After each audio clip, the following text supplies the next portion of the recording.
RPI निवडून येत नाही काय येतोय पण बा सगळे पक्ष का घाबरतात आडवाला की आम्ही पडतोय भीती काय हे जर उभे राहिले तर त्यांच्या मताच्या फरकाने आम्ही पडतोय म्हणून आरपीआयचं महत्व वाढलं 1995 ला महाराष्ट्रातल्या सगळ्या जागा आरपीआयने लढवल्या 29 जागा काँग्रेसच्या आरपीआयच्या मतानं फरकानं पडल्या काँग्रेस आउट झाली युती सरकार आलं लगेच काँग्रेस बैठक झाली खासदारकी चालू झाली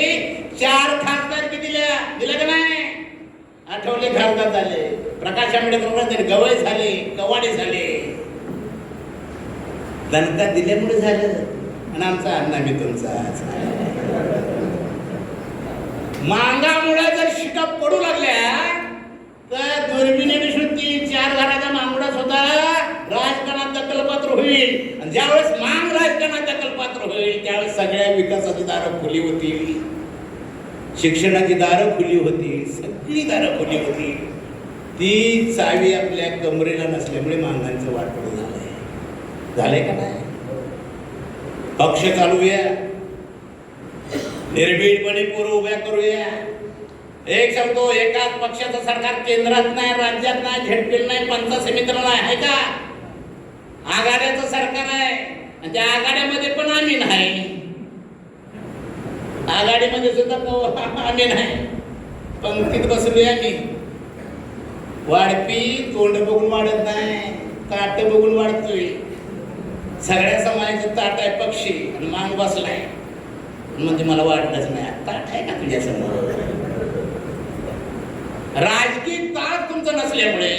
सर्वदूर तुमचा पक्ष नसल्यामुळे त्या पक्षाचा नेता झेंडा न ठरल्यामुळे आज मग सगळ्या विकासापासून दूर आहे प्रयोग आंबेडकरी मातंगाच्या लय संघटना आहेत युवराज पवार साहेब काय चिवचिव करण्याची चौघ अरे मला अभिमान वाटला मी खात्रीने सांगतो एका जिल्ह्यात एवढे जर आंबेडकरवादी माणसं असतील तर सत्ता घेणं मला दूर वाटत नाही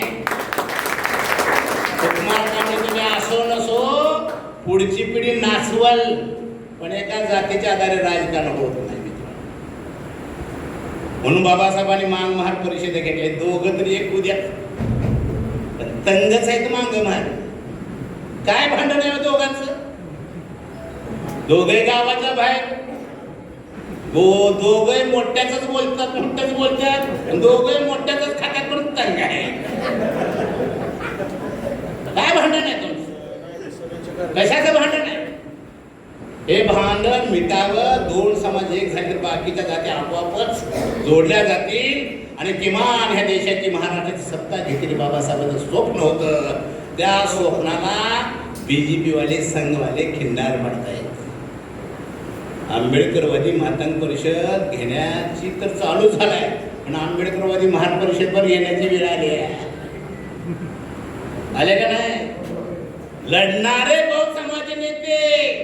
हिंदुत्वाच्या वळसणीला गेले कुणी लढायचा हा प्रश्न पडलाय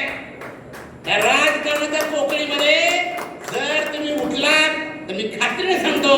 बहुत समाज सुद्धा तुम्हाला उचलून डोक्यावर घेतल्याशिवाय राहणार नाही हा माझा विश्वास आहे आज बहुत समाज भेदरलाय गोंधळलाय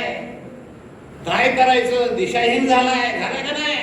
अशा काळात आंबेडकरी मातंग परिषद होता त्याला फार महत्व आहे आणि मी खात्रीने सांगतो ही पोकळी भरून काढण्याचं काम तुमचं आहे राजकीय पोकळी